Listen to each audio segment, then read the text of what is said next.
మన రైల్వేలోని ఏసీ కోచ్లలో ప్రయాణించే కొందరు ప్రయాణికుల చేతివాటం ఇప్పుడు హాట్ టాపిక్ గా మారింది.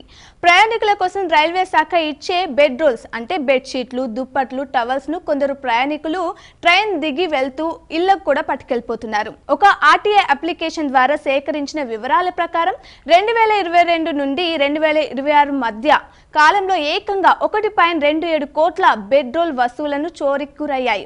దీనివల్లే రైల్వే కాంట్రాక్టర్లకు సుమారు 104 కోట్లకు పైగా నష్టం వాటిల్లింది. గణాంకాల ప్రకారం ప్రతి 1000 మంది ఏసీ ప్రయాణికుల్లో ఒకరు ఇలా వస్తువులను దొంగలిస్తున్నారు. 2022తో పోలిస్తే 2025 నాటికి ఈ దొంగతనాలు 56% పెరిగాయి. ఈ వస్తువులు మాయమైతే ఆ నష్టాన్ని కోచ్ అటెండెంట్లుగా పనిచేసే పేద కాంట్రాక్ట్ కార్మికుల జీతాల నుండి వసూలు చేస్తున్నారు.